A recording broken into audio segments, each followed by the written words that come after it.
On behalf of IABC Asia Pacific, I am Subho. I'm the president of IABC India, and I welcome you all to this ultimate webinar on ESG. The three letters that's assuming utmost importance in the world of business across the globe.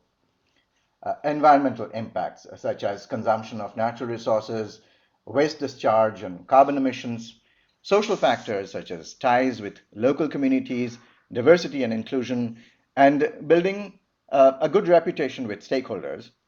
And then the last letter, which is G, which is governance, which includes board effectiveness protocols, approach to senior executive compensations and things like that, as well as appropriate reliance on independent directors, etc. All of these and more constitute the three cornerstones of a good company. And to talk about why ESG is essential for businesses, we are in good company.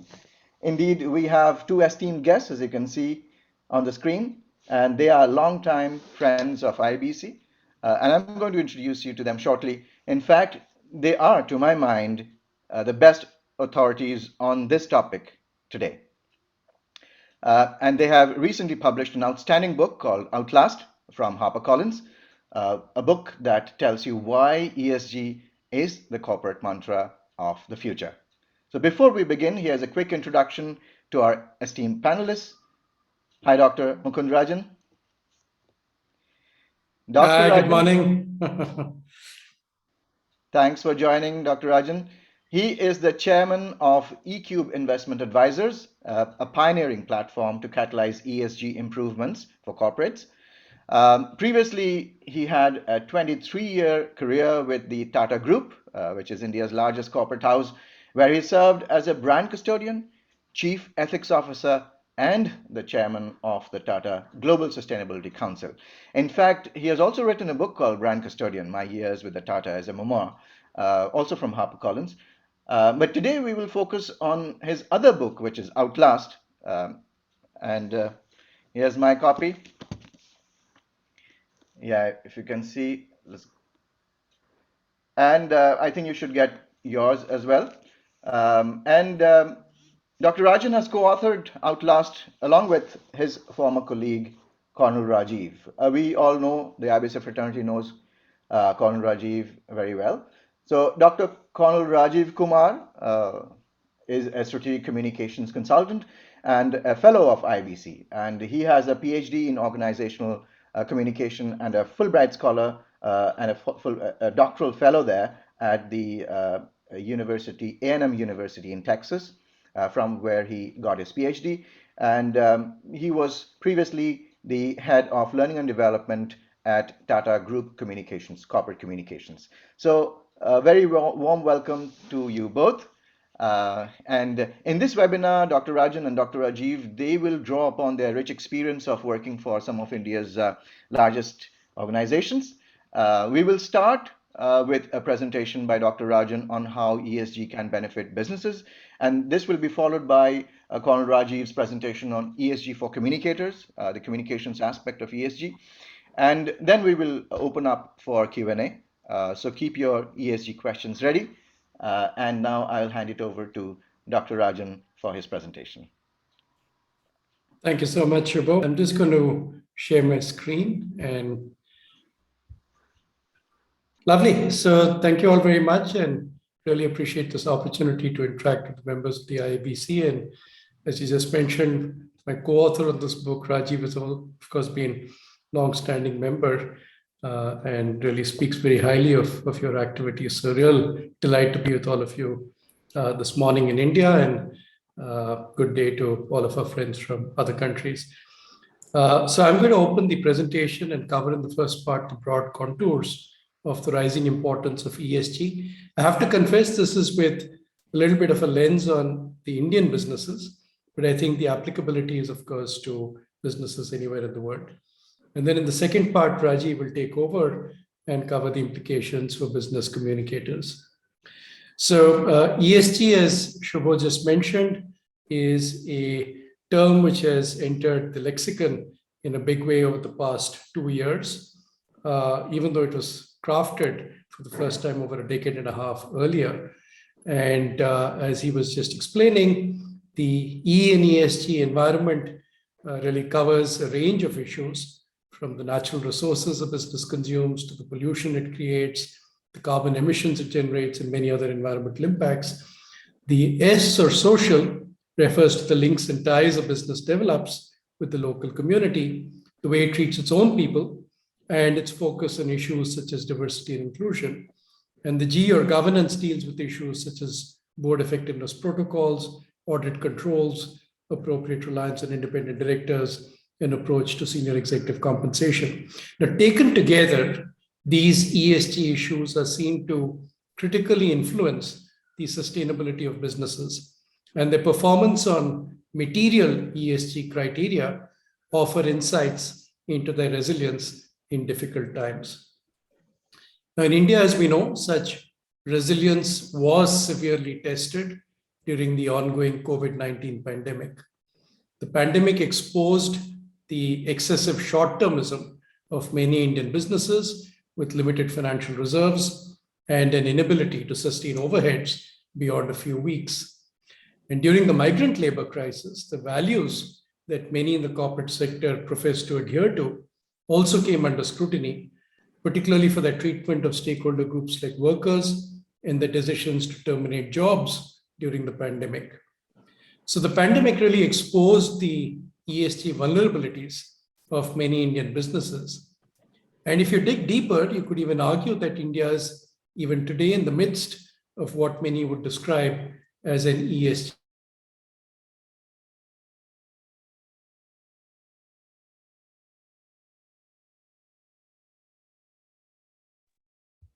Yeah. So let's start with governance, or the G of ESG. The crisis is reflected in the volume of cases brought under the Insolvency and Bankruptcy Code to the National Company Law Tribunal, 13,000 and counting, and their linked impact on the high non-performing assets in the Indian banking system, a big reason for India's economic underperformance. But beyond just failed strategies, the concern is that in the cases of too many companies, these companies have actually suffered from ethical misconduct and exceptionally weak corporate governance. If you turn to the E of ESG, unfortunately, the economic activity of corporate India has yielded some of the worst environmental indicators in the world. So 22 of the 30 most polluted cities in the world in terms of air pollution are to be found in India. And data from the Indian Council of Medical Research suggests that air pollution kills over 1 million Indians every year. Of India's land mass of over 328 million hectares, just under half, around 147 million, is undergoing some form of degradation due to deforestation, drought, and improper agricultural practices. And 21 of India's largest cities are projected to run out of groundwater by the Niti Aayog this year, affecting over 100 million people. On the social dimension too, the S of ESG, India suffers from some of the worst indicators in the world. The country, for instance, has one of the lowest levels of female participation in the workforce anywhere in the world at 22.2%. The global average is 48.5%. Likewise, there has been poor absorption of representatives of the scheduled caste and scheduled tribe communities in corporate workforces. And yet the evidence on ESG is not all negative. The ESG crisis in India is stimulating important, mostly constructive reactions from stakeholders. For instance, growing public awareness and judicial activism are helping to force the pace of change towards better ESG practices. The issue of air quality in the National Capital Region is a good example. So between temporary fixes, like the odd-even traffic rules to reduce vehicular traffic, or the bans on diesel genset operation and on construction and demolition activities, and more permanent actions, like the migration of the Indian auto industry from the Bharat Stage 4 to Bharat Stage 6 fuel emission standards, bypassing Stage 5 altogether, or the measures being deployed to promote electric vehicles, or the scrappage policies designed to get old polluting vehicles off the roads, a lot is being done to address the problem. Judicial pronouncements are also becoming more aggressive, as you can see from this quote on the slide from the Madras High Court's judgment on the case relating to a large industrial unit in Tuticorin. There are also strong regulatory tailwinds in favor of a powerful new focus on ESG in India. These include the 2018 National Guidelines on Responsible Business Conduct, designed by the Ministry of Corporate Affairs to mainstream the concept of corporate responsibility. And these guidelines have subsequently been integrated into the business responsibility and sustainability reports that the Securities and Exchange Board of India, SEBI, has directed the top 1,000 listed companies to publish from this fiscal on a voluntary basis and from the next fiscal on a mandatory basis. Parallelly, regulations with a significant focus on good governance are also influencing the conduct of Indian corporates. The key regulators, including SEBI, the insurance regulator IRDAI, and the pension fund regulator PFRDA, have each defined stewardship codes which emphasize ESG requirements for institutional investors across the mutual fund, insurance, and pension fund sectors in India. And if you were to go by an indicator like the rising against votes by these investors on AGM and shareholder resolutions, they are now beginning to flex their muscles. In similar vein, the 2013 amendments to the Indian Companies Act strengthened the hands of minority shareholders, for instance, mandating approval of related party transactions by special resolution. As a consequence, over the past several quarters, we've seen minority shareholders express their upset on matters such as unreasonably high management compensation packages, which they proceeded to vote down, or voted out directors on boards who were up for re-election and who they felt did not discharge their responsibilities adequately. India has in fact been rated amongst the best countries in the world in terms of shareholder rights protection in the World Bank's Doing Business 2020 report. The 2013 Companies Act amendments also stipulated mandatory rotation of auditors to improve the quality of audits and reduce the risk of auditor-client collusion. And keeping Indian corporates on their toes are a clutch of stakeholder groups, including proxy advisory firms and activist funds that are demanding better accountability from corporate India. Many of you will recollect the efforts of Elliott Management, the activist fund that took a strong position on the strategy of Cognizant, one of the premier IT services companies, and essentially persuaded the company to use some of its free cash to buy back shares in 2017. And it's worth noting that after that effort, the cash-rich Indian IT services industry as a whole has undertaken share buybacks over the next 4 years in excess of 100,000 crores, which would be in billions of dollars, close to $15 billion. We can expect more of such activism in the near future in the Indian market, and indeed likely collaboration between activist investors seeking to influence change in the companies that they target.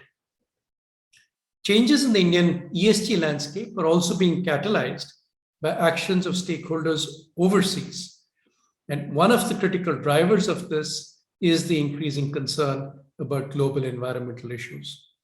These are issues that impact the whole world, and no single country can on its own successfully address them. So cooperation between nations is a must. The argument is the same as in the case of COVID-19. Nobody is safe until everybody is safe. Examples include ozone depletion and the loss of biodiversity, but clearly climate change caused by global warming is the most pressing concern just now. Based on the work of the Intergovernmental Panel on Climate Change, there was a consensus at the recent 26th Conference of Parties on Climate Change, or COP26, in Glasgow, to go well beyond the 2015 Paris Climate Treaty target of a 2-degree rise in global temperatures by the turn of the century to instead target a lower 1.5 degrees rise. We're seeing the impact of this in the European Commission's recent adoption of a proposal for a carbon border adjustment mechanism to address the climate change crisis. We're seeing it in the regulatory actions of countries like the United Kingdom, which recently announced that all UK-listed companies must release net zero plans by 2023, and it's only a matter of time before other markets also follow suit. We're seeing it in the higher sustainability standards, which multinational enterprises like Unilever and Nestle, which have declared 2039 and 2050 as their target years for achieving net zero status, are demanding from their supply chain participants from India. We're seeing it in the thrust of lenders on reporting of material climate-related risks by businesses in their financial filings. We're seeing it in the behavior of investment funds, which are demanding greater carbon disclosure and strong mitigation measures. And some have already started decarbonizing their portfolios, like Norges Bank, which manages the Norwegian sovereign wealth. We're seeing it in citizen movements that have evolved around the world, such as the one that persuaded the UK Parliament to declare a climate emergency, or the school strike made famous by Greta Thunberg. India, as the third largest greenhouse gas producer in the world after China and the United States, is key to how the world will resolve the problem of global warming. And so we saw at Glasgow, the Indian government announcing a significant enhancement in its earlier targets adopted after the Paris Climate Agreement. It has declared 2070 as the target date for achieving net zero status and promised to generate 500 gigawatts of non-fossil fuel-based energy by 2030, with 50% of the energy mixed from renewables by the same year, while improving energy efficiency of the economy by 45% over 2005 levels. India is also anchoring the International Solar Alliance, where it is promoting its One Sun, One World, One Grid initiative. Beyond global environmental issues, thanks to the interconnectedness of international markets, overseas stakeholders are also influencing other aspects of the agenda of corporate India. These include customers across the globe who are increasingly demonstrating a preference to embrace purpose-driven brands like Patagonia and The Body Shop. And this is the reason a market leader like Unilever resolved last year that each of its 70,000 products would carry labels showing their carbon footprint. The international business community's sense of global risks over the past decade has also evolved to now include many ESG-related risks. So where in 2009 and 10, only one societal risk, namely chronic disease, was reported by the members of the World Economic Forum, and no environmental risk featured in the top 5 in terms of impact, by 2021, 4 of the top 5 risks are related to societal or environmental issues. To address corporate malfeasance and abuses, governments overseas are responding with new legislations and compliance requirements, which often come with cross-jurisdictional and extraterritorial impact. So for instance, under the UK Bribery Act, it is entirely possible that Indian companies could be prosecuted in the United Kingdom for corrupt practices in totally different geographies, such as in Africa, merely by virtue of having a small footprint in the United Kingdom. Activists and nonprofits who want to hold Indian companies to account for their ESG lapses are meanwhile conducting international campaigns against them. Examples include the campaigns against Indian companies involved in mining or plantation activity that have allegedly failed to meet threshold standards of corporate responsibility. Likewise, the #MeToo campaign, championed across the world on social media, quickly went viral and felled some prominent Indian personalities. Indian businesses are also being tasked to perform on the Sustainable Development Goals, or the SDGs defined by the United Nations, traversing issues ranging from poverty alleviation to addressing climate change. The SDGs have essentially fused the global with the local and created an interest of the international community in the way in which local issues are now being addressed within countries. Within this evolving ESG landscape across the world, foreign investors are now making their preferences clear. So already over 120 trillion, I think is the last number, of invested funds around the world have subscribed to what are called the United Nations Principles for Responsible Investment, or the UNPRI. These principles require investors to incorporate ESG issues into their investment analysis and decision-making processes. The European Commission has put out regulations that require all asset managers in the Union to disclose the ESG performance of their investment portfolios, which of course include many Indian companies. So we should expect that Indian businesses that are non-compliant on critical ESG issues will be progressively excluded from the investment portfolios of the largest fund managers in the world. The Indian market is likely to see significant impact from foreign investors also seeking promising ESG stocks that offer good risk-adjusted returns. And this last is actually a trend that has picked up momentum. And there is now a great deal of academic literature to show that a greater focus on ESG typically yields greater resource use efficiency, lower cost of operations, reduced risk, lower cost of borrowing, and greater prospects for valuation re-rating. In the Indian market, this is borne out by the consistent outperformance of the MSCI India ESG Leaders Index when compared to the broader benchmark index for most periods of time since its inception in 2007, including the past 3 years, past 5 years, the past 10 years, and indeed since inception. And similar consistent outperformance is witnessed with other measures, including the National Stock Exchange's Nifty 100 ESG index when compared with the Nifty 100 index. In essence, then, capital, both as equity and as debt, will be allocated in the future primarily towards well-governed Indian companies that contribute to the goals of a more sustainable economy and society. Forward-looking Indian companies recognize these pressures for change. More companies are emerging, which are clearly doing the right thing. And that's the reason, as you see on the slide, the number of companies rated A or higher on their ESG ratings by MSCI, for instance, has increased from 19% of the pool to 26% in the past 5 years.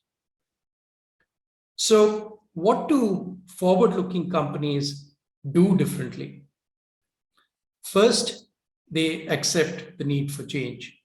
A good example is India's largest private sector company, Reliance Industries, which has acknowledged the climate change issue despite the fact that it is in the oil and gas sector, and has set itself a target to become net carbon zero by 2035. Next, they put in place the right governance structures to develop and execute ESG strategies that are relevant for them, spanning what are called material issues. Material ESG issues will vary across sectors. So climate change may be a material ESG issue for a large fossil fuel-based energy consumer like a steel company, but may not have the same relevance for, say, a company that offers web design services. In seeking to create a governance focus, we find increasing numbers of companies like Infosys, Ashok Leyland, and Airtel that have created dedicated ESG committees of the board. Key interventions to strengthen governance typically cover investment in training and strong evaluation protocols, focus on diversity right at the top, including in board composition, with an adequate complement of well-qualified independent directors and a strong chairperson, and deployment of a well-designed code of conduct and an ethics framework that addresses pervasive issues in the Indian context, including dignity and respect at the workplace, conflict of interest, bribery, corruption, and the need to have a strong whistleblower mechanism. We see a greater focus in forward-looking businesses on resource use efficiency and embracing the circular economy practices that minimize waste and extend life across product life cycles. Through this, they also de-risk as much as possible the volatility that we're increasingly seeing in raw material and commodity prices. They try and attach a relevant cost to natural resources, including carbon, and they prioritize better design to assist product reuse and repair and recycling of waste. They also recognize that many ESG enhancement measures are actually no regrets measures that require little by way of capital investment. So investments in renewable energy or energy efficiency improvement, for instance. Great example is the shift to more energy efficient lighting solutions via LEDs. These typically tend to have high returns on investment and pay for themselves quite swiftly. These businesses also tend to embrace their supply chains in their progressive actions. And in India particularly, they recognize that the MSME sector, the micro, small, and medium enterprises that form a significant part of the supply chain, already account for close to half the actual resource consumption that takes place within the economy, and therefore must be included in their plans for the future. Forward-looking companies are constantly innovating and pivoting their business models to find competitive advantage. So when a company like Tata Power, for instance, found itself at the receiving end of portfolio decarbonization initiatives of major investors, it chose to pivot towards renewable energy and away from coal-fired thermal power. The same company is also now trying to build non-traditional collaborations, stimulating the green energy market in India by offering green power to subscribers who are willing to pay a higher price per unit of electricity. With greater spends on R&D and innovation, forward-looking companies are leveraging emerging business opportunities in new areas like electric vehicles, EV batteries, green hydrogen, high-efficiency materials, biomass to energy, more water and energy-efficient agricultural techniques, meat alternatives, carbon credits trading, carbon capture and storage, and many, many more. Forward-looking companies are also endeavoring to improve diversity within their workforces, recognizing that even beyond adaptation to the social context in which they operate, this can also help to strengthen a culture of innovation and transparency. This includes gender diversity, the employment of more representatives of the scheduled caste and scheduled tribe communities, and the recruitment of those who are physically challenged. Visionary leaders recognize that such endeavors don't cost much, but deliver outsized gains, including in employee motivation, brand value, and reputation. Such organizations also often demonstrate heightened awareness about their responsibilities towards the welfare of local communities. They leverage their corporate social responsibility spending obligations to become neighbors of choice. They also champion corporate volunteering by their employees and seek to link their CSR endeavors with volunteering opportunities.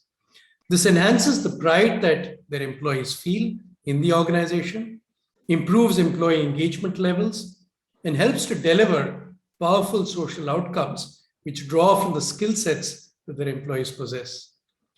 I can say with some pride, and this is something that Rajeev and I were both closely involved in driving at the Tata Group, that the Tatas really took this on in a big way and eventually, in fact, in our time became the largest providers of corporate volunteering hours in India. Now, just as global leaders like Microsoft and Indian ESG leaders like Marico are doing, the best companies are now linking ESG performance on critical issues like carbon emission reduction and workforce diversity improvement to appropriately benchmark executive compensation. As they say, what gets measured gets improved, and linking senior executive compensation to ESG outcomes forces the pace of change.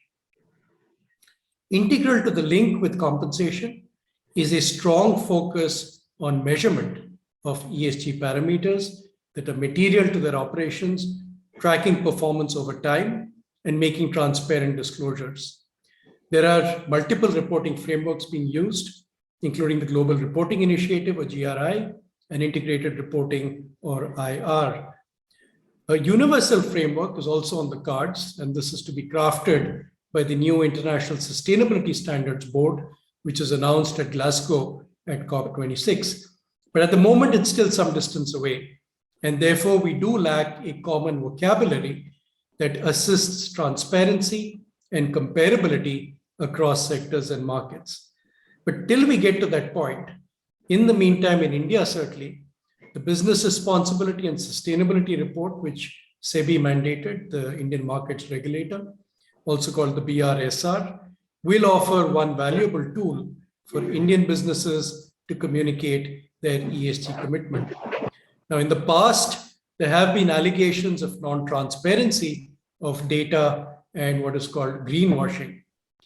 With the guidelines issued for the preparation of the BRSR reports, such gaps will be scrutinized intently by a varied set of stakeholders, including regulators, analysts, proxy firms, activists, the media, and others. And you can expect both naming and shaming, as well as the withdrawal of investments when the gaps are particularly egregious.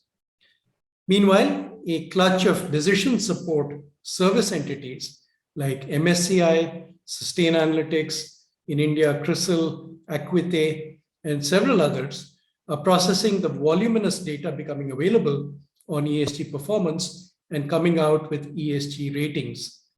Forward-looking businesses engage with such ratings providers and ensure the appropriate data and analysis are communicated to them so as to secure fair ratings. Corporate communicators, all of us, clearly have a big role to play in this kind of communication, and indeed have a particularly important role to play in architecting and communicating an organization's ESG narrative. So with that, I'm now going to hand over to Rajeev to really delve deeper into this aspect. Rajeev, over to you. Thank you, Dr. Mukund, for explaining the concept of ESG and its nuances. Let us now look at the challenges of communication that may be posed in communicating an ESG agenda. With increased scrutiny from multiple stakeholders and companies being judged on their performance on ESG parameters, companies are realizing the need for improved disclosures and reporting on social and environmental performance. Now, to prepare for this, companies need first to know their vulnerabilities and strengths in the ESG space. They need to continually ask themselves, what is my environmental footprint? What is my social footprint? What is my governance footprint? This analysis will help them identify their most important material risks so that they can show to all stakeholders how they are managing risks and increasing their value creation potential for the long term. Now, besides the mandatory data to be disclosed, stakeholders are also wanting to know non-financial data such as risk management, leadership alignment and governance, policies, codes of conduct, external assurance, and recognition. So communicators have actually to aim for a reputation that their company is very well managed in all ESG and economic dimensions and deserves to be recognized for its capabilities and long-term prospects. Communication has to move from a mere broadcasting mode into a much more interactive mode of relationship management with all stakeholders. And communicators will need to educate their stakeholders about corporate responsibility issues related to their company. They will have to also explain to analysts and investors about the value potential of their company's proactive behaviors. They also play a key role in identifying emerging issues and forewarning management about the potential risks to the firm's reputation in the marketplace. Therefore, communicators will need to help companies gear up to mitigate or adapt to the emerging risks. Now, let us look at some of the specific challenges that communicators may face. The first is organizational structure. The new wave of ESG responsibilities has broadened the corporate communicators' functions and requires collaborative effort and an integrated response with other departments in the firm, such as your ESG committees, the finance, HR, sustainability, legal, investor relations, marketing. Now, collaboration is essential to ensure accuracy, transparency, consistency, and authenticity of communication. The next point I would like to highlight is about how we need to overcome the reluctance to publicize ESG efforts. In India, the focus of corporate responsibility has traditionally never been on publicity, but the ethos was continuous engagement with the local communities. Even at the Tata Group, earlier the approach adopted was do good and let others talk about it, while allowing third-party endorsements. It was only after Dr. Mukund Rajan was appointed the first brand custodian and the chair of the Sustainability Council did the stance change towards proactive communication. Note here that having a single leader for corporate communication and sustainability was a tremendous advantage for us. Similarly, many companies may not be fully leveraging their corporate responsibility credentials for reputation or relational benefits. Also remember that communication may vary across different regions of the world according to the culture, the media systems, the political ideology, economic systems, and the level of activism present in individual countries. For instance, companies in the USA tend to engage in very aggressive communication campaigns to publicize their corporate responsibility efforts, whereas some companies in Europe choose to stay silent and exhibit reluctance to actively market themselves. Now that ESG is in focus, it is very important to communicate for the building and maintenance of stakeholder relationships, gain their support, generate a goodwill bank, and attain a moral license to operate.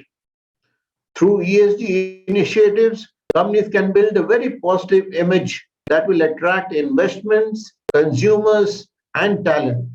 And moreover, a good image also acts as an insurance against reputation damage in times of crises. The next point is about meeting stakeholder expectations. Business has responsibilities towards all its stakeholders and not just shareholders. And hence, its actions must take into account the expectations and well-being of each of these groups. You must also weigh these stakeholders in terms of their potential for support or for adversarial action. Often we come across in the news examples of contentious issues such as criticism of corporations' transgressions into rural societies, violations of human rights, and displacing traditional ways of life. For example, in East India, we have seen many mining ventures face such opposition. Now, because corporations have a more powerful voice, it may happen that the marginalized voices in society may not get heard fully, even when their views are right and valid. Now, this places immense challenges on the communication practitioner who has to simultaneously represent the interest of the organization and its multiple publics. So, as communicators, you have to navigate a very delicate balance between representing the interest of the organizations you represent and the public interest. In this sense, you are really a conscience keeper for the organization. And here lies an opportunity for you to play the role of an organizational activist. You need to scan the environment and engage with affected stakeholders transparently and openly, and recognize the tensions and their viewpoints. And you must ensure that their views ought to be included in the management discourse with the intent to influence positive change. You must strive to create a balance between civil society aspirations and corporate interests. In this way, You can help your management make the most ethical, humane, and responsible decision in a particular situation and stay in tune with stakeholder expectations. The next point I want to talk about is the promise performance gap, which you're all very well aware of, which is the dissonance between talk and action. When corporate words and deeds are not aligned, perceptions of corporate hypocrisy and stakeholder skepticism will increase. Many times, self serving image building exercises could be criticized as window dressing or greenwashing. Today, activists and investigative journalists examine issues of child labor, sweatshops, human rights violations across industries, in upstream and downstream business processes, reaching into your supply chains, production, sales, and delivery. This can lead to a backlash from key publics and stakeholders and damage relationships and reputation and erode trust and legitimacy. So companies need to exercise immense care in the management and communication of ESG issues. For example, in recent times, we have seen mishandling of labor in some companies in South India that are part of the supply chain of reputed multinational companies. The point which I again want to make is about managing role expectations. Now, it may happen that in many projects that are aimed at combining social good with your business, you need to collaborate with the government and other agencies. Before planning and execution, you have to listen to what the civil society is saying, what the government wants, and what are the needs of the communities. Be careful on what you promise to do for them, because often people, the society, and the government included, assume that here's a company coming and they're going to take care of everything. You know that's not possible, and therefore the roles of each contributing partner is to be specified to solve problems collaboratively. In a way, you are advancing the notion of shared social responsibility and balancing between the public and private assumption of social responsibilities. When I speak of this, at the back of our mind is the Tata experience which we had at Singur. Now, let's look at some of the considerations for communication strategy. First and foremost is a responsibility to ensure alignment within the organization between the core purpose, the vision, the mission, and the organization values. This allows stakeholders to understand the corporate identity and robustness of an organization's ESG commitment and how it proposes to meet them. Next, communicators must ensure transparency and authenticity in their outreach to all stakeholders. There are a large number of interested parties who will be watching you carefully and will pounce on the first evidence of greenwashing to name and shame defaulting organizations. Next, your communication strategy must embrace cross-functional collaboration as discussed earlier, because ESG strategy touches many parts of the organization and it is simply not possible for the communication function to operate in isolation. When you proffer advice to your senior leadership, the communication team must balance stakeholder interests, recognizing that the principle of shareholder primacy has now been overtaken by a modern standard of corporate responsibility that advocates value creation for all stakeholders. Black swan events such as COVID and extreme climatic events caused by global warming are going to recur with greater frequency. It is the communication team's obligation, therefore, to undertake proactive crisis management preparation. A word about the influential media. We have a complete chapter on media in our book where we have covered the important role that the media can play in support of your ESG communication objectives. Essentially, we are saying that the communication team must embrace the media as an ally in its efforts. The media offers platforms for critique, for protest, and social change, and if not enlisted as an ally, can become a major antagonist and threat to the sustainability of an organization's operations. In many areas, the interests of corporates and the media can also converge. For instance, in promoting sustainable consumerism, in catalyzing government action, and engaging with communities. The media also help to shape investor sentiment about an organization. By leveraging the strengths of the media and building a very harmonious relationship with the media, an organization can create its ESG narrative that moves it towards a more sustainable future. Thank you very much. We will now invite questions from the audience. Thank you very much. Thanks so much, Dr. Kumar. Thanks, Dr. Rajan, for enlightening us. So that was indeed quite eye-opening and very, very insightful, to say the least. We can find more details of this analysis and recommendations in the book Outlast by Dr. Rajan and Col. And as you have just heard, as business communicators, brand custodians, or Marcom professionals, we have a huge responsibility to remind our business leaders and the management to follow the pathway of ESG. So the Q&A session has begun, so you can type your questions in the chat window. The first question comes from Hemant Gole, who's the Dean of the School of Communications and Reputation in Mumbai. And it comes via the chat window. Hemant asked Dr. Rajan, what are some of the biggest hurdles specific to India that organizations are likely to face in meeting their targets on ESG? And how would you suggest they overcome those?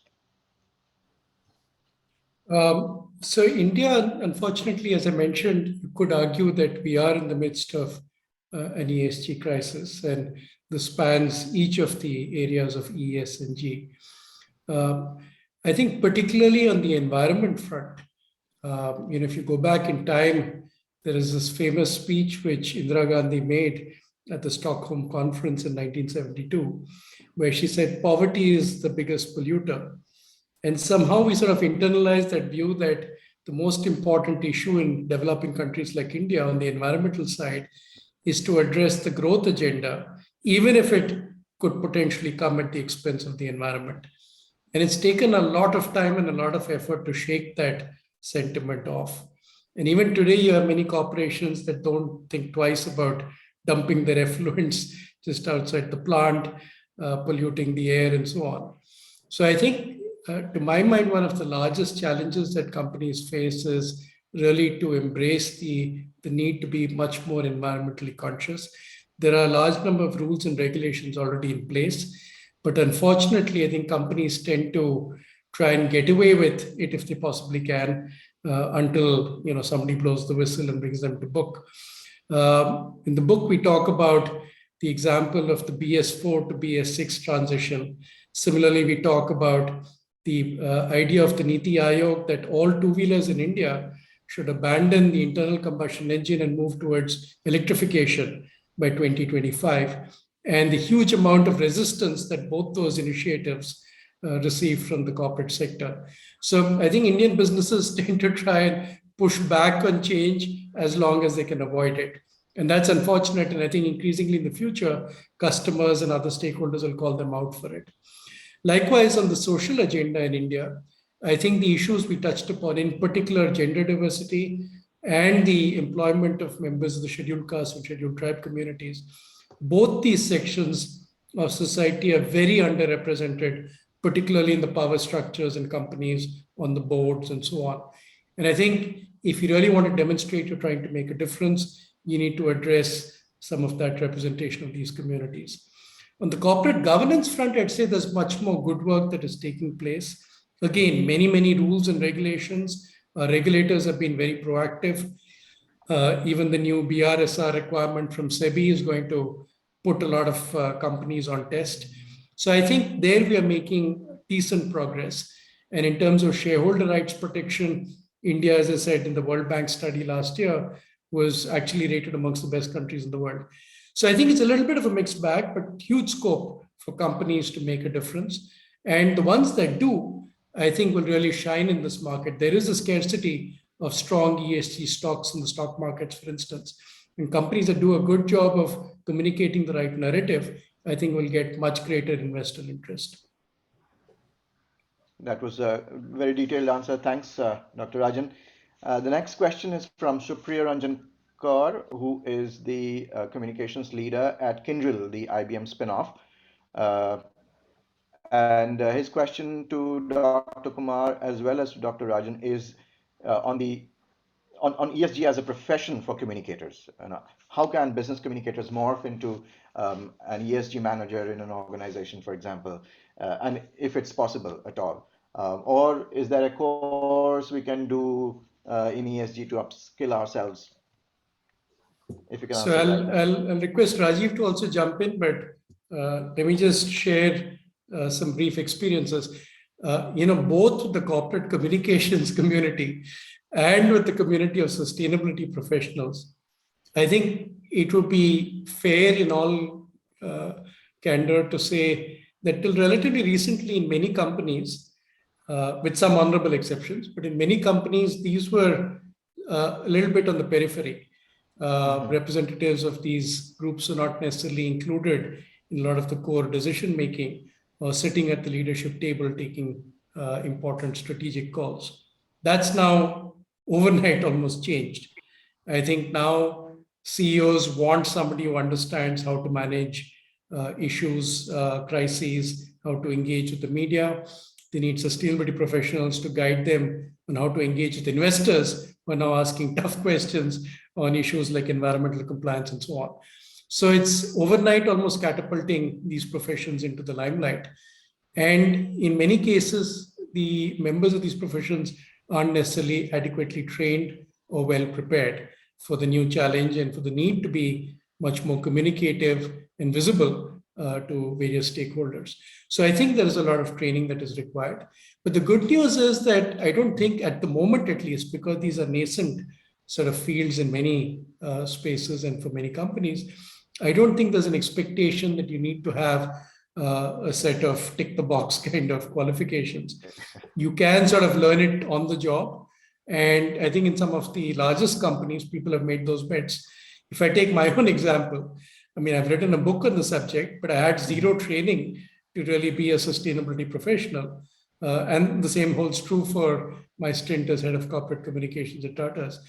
Sometimes it actually helps to come in with an unbiased and objective view. You ask all the basic questions and you learn very quickly. So I think there are significant opportunities. Obviously, it helps to have some orientation and understanding what are some of the key dilemmas that people are facing, going through a few training programs on ESG, on corporate governance, on sustainability, or what is the climate agenda being driven by, what are considerations around net zero and so on. But I think those are sort of modules. You don't have to do an entire degree or a 1 year or a 2 year program. There are lots of agencies that now offer quick and dirty sort of bringing you up to speed programs. So huge opportunity, and this is becoming the next big thing. So if I look at youngsters these days, they want to do internships in sustainability.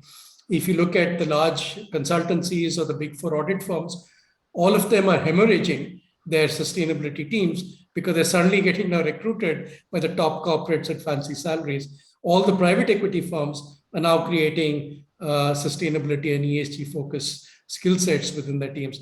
So everyone is looking for this kind of talent. So if you get skilled in that fairly quickly, I think significant job opportunities.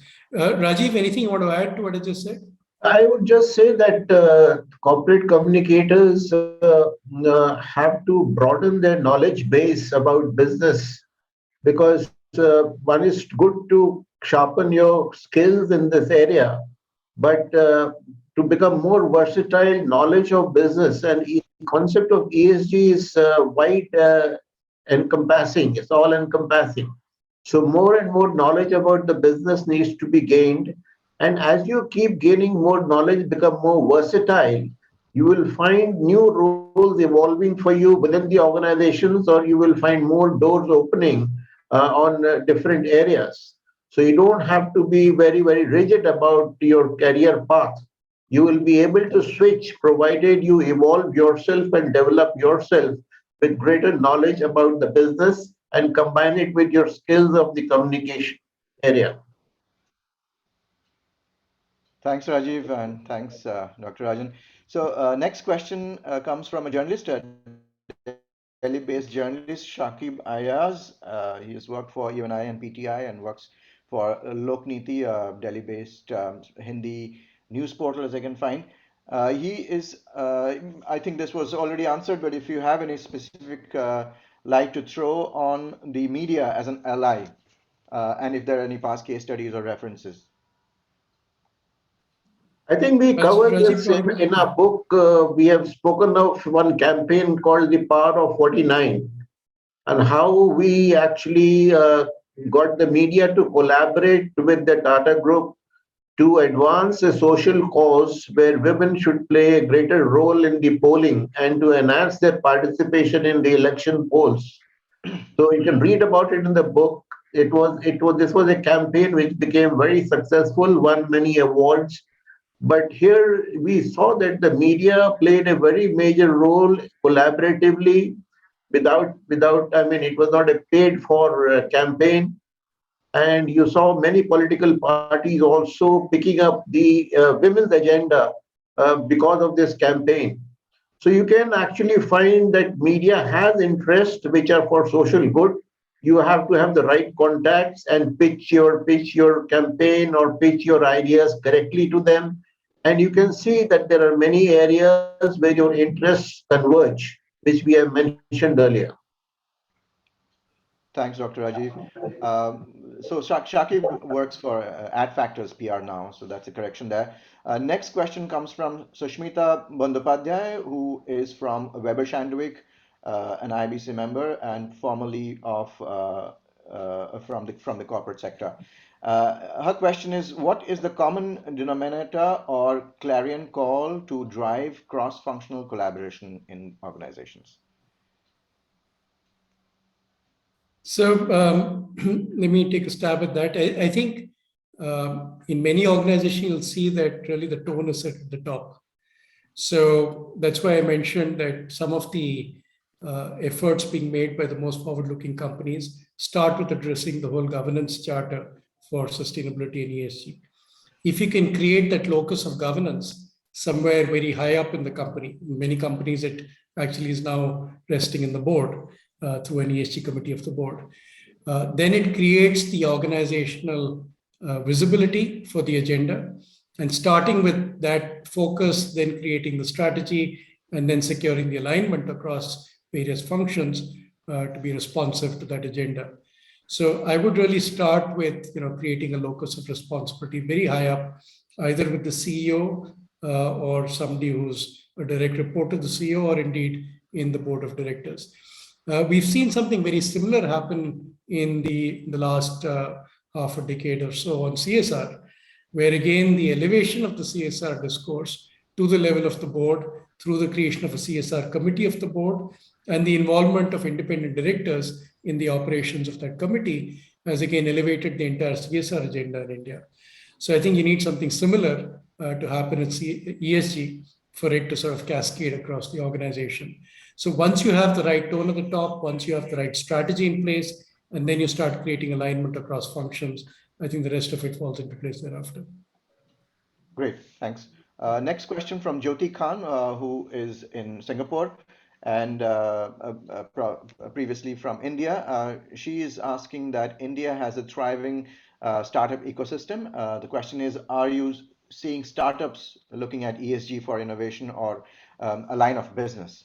Any examples that come to your mind? Well, so startups, I mean, are hugely important. So if you take the climate change issue, almost, I'd say at least half of the activity that's taking place in electric vehicles and electrification, including battery technology, are startups. The other half is established companies, the heroes of the world and so on, who are also now morphing into EV producers. But I think you're seeing a very large number of new entities that are coming out with very interesting products and business models to address the electrification charter. You're seeing the same thing in energy efficiency. You're seeing the same thing in green construction. You're seeing it in waste to energy, many new startups that have come up. So I think startups are playing a tremendous role in advancing the ESG cause in India. I'll also address a slightly different question, which she hasn't asked, but is often on people's minds, which is how seriously do startups themselves take or embrace the ESG agenda? And I think particularly the ones that are, have been around for a little bit and now are planning significant liquidity events, are being forced by the incoming investors, typically institutional investors, to take on more formal ESG agendas, deploy more formal strategies, have in place the right organization structure to address ESG issues, including typical issues of corporate governance, which when you're a very young startup, a lot of things go by the wayside, but as you become more mature, there are expectations that governance will be taken very seriously. Unfortunately, some of India's biggest corporate governance failings in the recent weeks even, and I think you all know which companies I'm referring to, are unfortunately also startups. Perhaps they grew too quickly and didn't have the right processes in place, and now suddenly they're floundering and on the front pages of the pink papers for some failure or the other of founders. We've also seen issues of harassment, issues of mismanagement among some of that community. So startups, I think, come with a mixed bag of ESG concerns and issues as well, and need to obviously give much more attention to this agenda. Thank you. Although we are top of the hour, but still I have some good questions coming up. From Ayush Sharma, next question on the sustainability goals. He's saying that they look very imaginary, and many countries are promising that they will be net zero.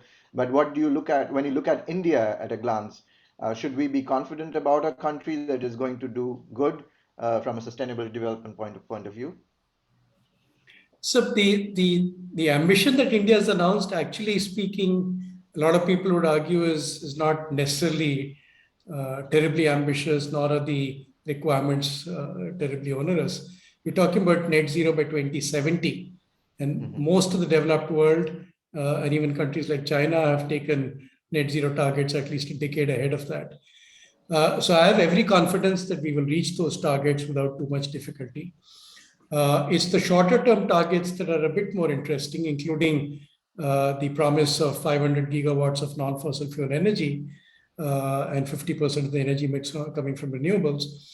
Particularly in the context of the fact that India currently is very significantly dependent on coal-fired thermal power, and you need consistent production of energy, including coal-fired thermal, to stabilize the grid. It's going to be very interesting to see how India meets its 2030 targets on renewables, and which can be quite sort of intermittent in the supply of things like solar and wind power. So maybe there'll be a few more challenges on that front. But I think it's aggressive for 2030, but not hugely difficult to achieve. And there are enough companies from the public sector and the private sector that are now coming forward. The bigger challenge we will have, I think, is in what happens to companies that get impacted by the transition. So think about companies like Coal India, or indeed companies in the thermal power space that have a very large set of assets already committed to those industries. Do those assets get stranded because of the transition to more energy efficient or clean energy technologies? What happens to all the people working in those industries? So there's this whole concept called the just transition. How do you migrate businesses and entire economies to a greener future without leaving behind people who are dependent for their livelihoods on some of the old style technologies which were not particularly environmentally friendly? That is going to be a huge debate in India. And linked to that is the whole discussion around the micro, small, and medium enterprises that form the supply chains of large companies. Large companies have the wherewithal to make the investments in R&D to innovate their way out of trouble.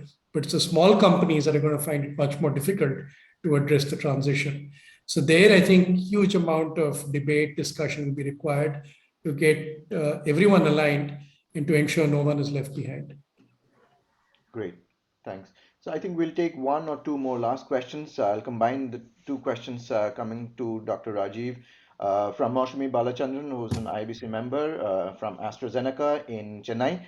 Um, are there any, or were there any internal programs organized to sensitize both leaders and the rest of the employees in ESG that you can share with us, or maybe if you have mentioned in the book? And to that, I would add another question from Avni Khandelwal.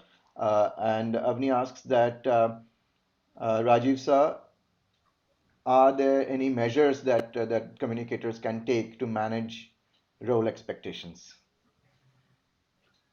Okay, good questions. First, about any kind of training for ESG. These are not ESG. Today, if you see that a lot of people are introducing the concept of ESG. There may be some webinars and seminars and a lot of knowledge seeking. In our book, we have mentioned a whole lot of references. In fact, our book has almost 1/4 of the pages listing as references from which we have drawn our knowledge. So I think the one thing to good is to look up at all the references and read through them to get an in-depth knowledge. But in terms of any formal training within corporates, that has to be organized by the companies themselves based on their specific individual needs. There has to be building of awareness, definitely amongst all employees on what is important and what should be focused on. And that again comes right down to the ESG committees on how they cascade the priorities that they create, how they cascade it down through training, through how they embed a new culture of being conscious about the environment, how they embed a new culture about social care to its employees as well as to other communities, how they also embed a culture of good governance within the organization. So these are all to be kind of customized to each company by itself, and to see that everybody is aware. As regards Avni's question on role expectations, as I said earlier, you need to make yourself versatile.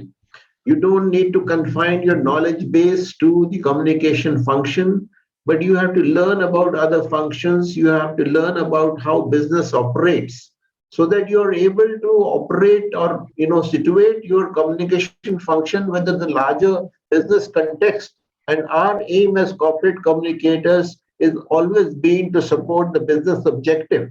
Now, unless we expand our knowledge and expertise to understand the various nuances of business and the challenges and risks that are there, we are not going to be able to be a good advisor to the management.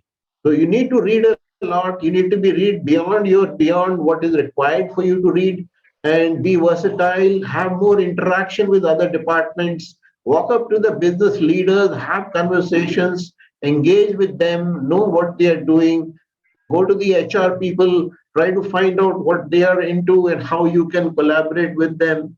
So these are kind of things which every person is got to do on his own. You got to reach out and pick the grapes of knowledge of the minds of the various departments. That's your job to develop yourself. Thank you, thank you. I think I highly recommend this book, Outlast. You can get your copy from Amazon. And thank you, gentlemen. That was indeed a very useful 1 hour spent this Saturday morning. And thanks to everyone for joining. For those of you who are not members of IABC yet, IABC is the world's largest association of business communications professionals and communicators. And to know more about multiple benefits of becoming an IBC member, please log on to iabc.com, or you can go to the India site, iabc.in. So that concludes today's webinar. And thanks so much for our esteemed panelists, Dr. Colonel Rajeev Kumar and Dr. Mukund Rajan. Thank you. Thank you. Thank you very much. Thank you.